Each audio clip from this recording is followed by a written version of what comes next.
అర్ధరాత్రి సమయం మన పయనమై పూల కొరకు ఈ కారడవి చేరుకొంటిని. ఈ మహారణ్య ప్రాంతమంతో గాలించి మధుగురు దేవుని సమాధి పూజకై దేవదారు పూలు కోసుకొని తెల్లవారిసరికి కందిమల్లైపల్లి చేరేదను. అదిగో ఆ కనిపించే పూల పదాన్ని చేరి నా దివ్యమైన పూలు కోసుకొని వెళ్ళగదాక.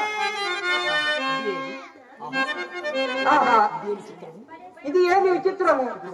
ఇప్పుడు కనిపించిన పూల పొద అంతలోనే మాయమయ్యేను. నేనేమైనా భ్రమపడుతున్నా లేక నా గురుదేవుడు నన్ను పరీక్షించుటకై ఇట్లో కనిపింపజేసి మరల మాయము చేసిన ఏమి కానీ ఇంకా కొంత దూరం వెతికి చూచేదగాక ఎందైనా పూల పొద కనిపించనేమో.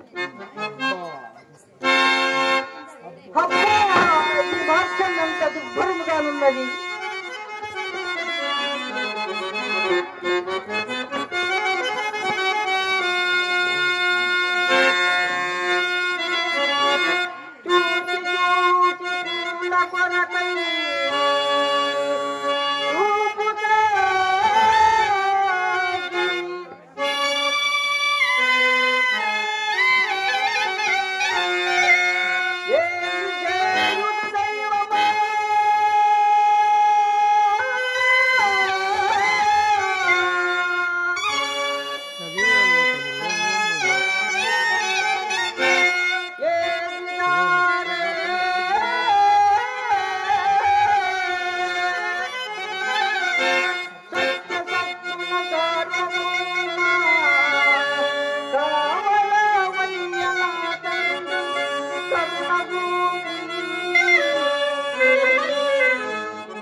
ఒంటరిగా ఎర్రండే ప్రాంతమున నీ వెంట వెతికినను చిన్న ఓదార్చి వారు ఇచ్చగా ఎవరు లేరు.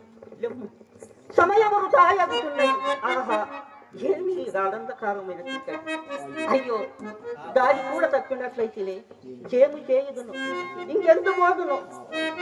పరాత్పర ప్రణవ పంచాక్షరి స్వరూప జగత్తు నాపై కైకరము లేదా తండ్రి?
తెలుగమ్మా.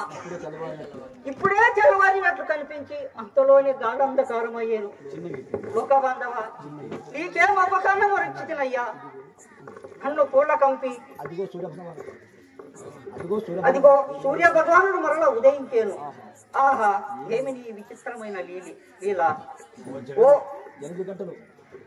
8 గంటలు ప్రొద్దు కూడా ఎక్కినదే. ఓ జగన్నాటక సూత్రధారి, ఏమిటి నీ పరీక్ష? ఓ విరాట్ కోతులూరి వీర బ్రహ్మేంద్ర ప్రభు, నా తల్లి గోవిందమ్మ తెలిపిన ఆజ్ఞానుసారము అప్పటికప్పుడే అర్ధరాత్రి సమయంలో పయనమై నా దేహమే వరచి వాయువేగంగున రాళ్ళనక గుట్టలనక నీ పావన నామస్మరణ చేయించు ఎంతో దూరము నడిచినట్టున్నది.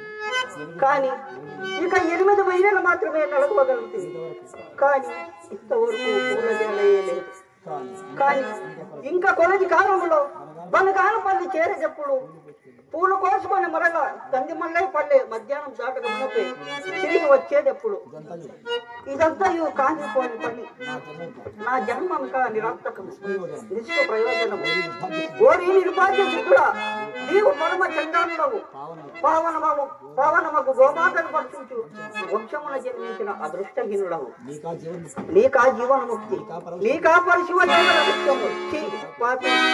గురుదేవుడు కోరిక నెరవేర్చిన బ్రతుకుట కంటే సచ్చుటయ మేలు.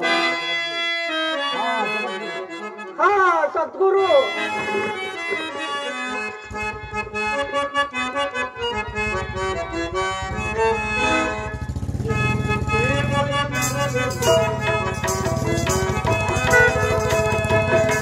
అదిగో ఎవరో మహాత్ముడు అర్జించుచున్నారు.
ఒంటరిగా ఈ అన్యప్రాంతమున ఎందుకులా దుఃఖించుతున్నావు?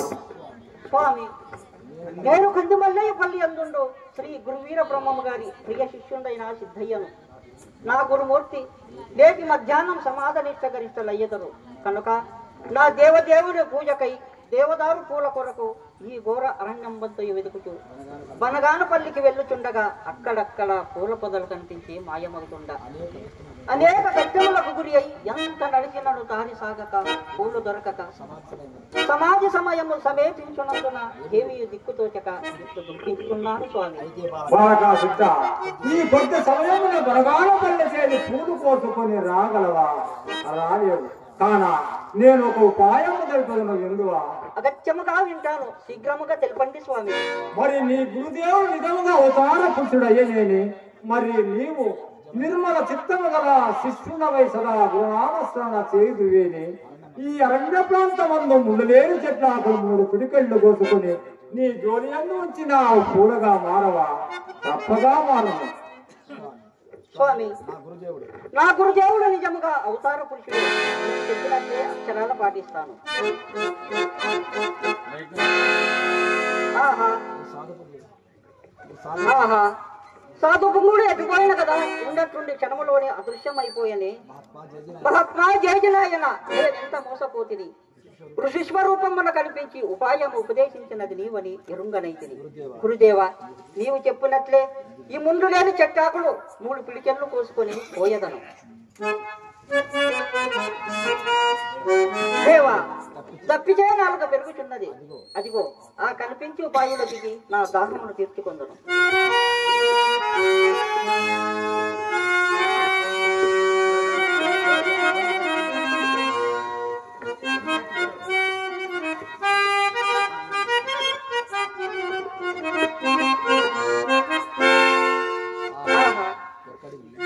ఇక్కడేమైనా పూల పొదలున్నాయేమో చూచెదను. ఎక్కడిది సుగంధ పరిమళము? ఇక్కడేమైనా పూల పొదలున్నాయేమో చూచెదను. ఎక్కడనూ లేవే. ఈ సుగంధ పరిమళము నా జోలను నుండి వచ్చుచున్నట్లున్నది. జోలి విప్పి చూచెదగాక.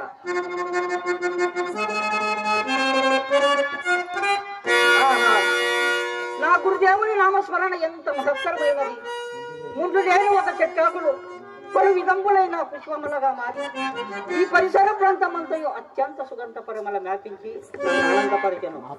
మహాత్మా గురుదేవ, ఏమి నీ మహిమా విశేషము?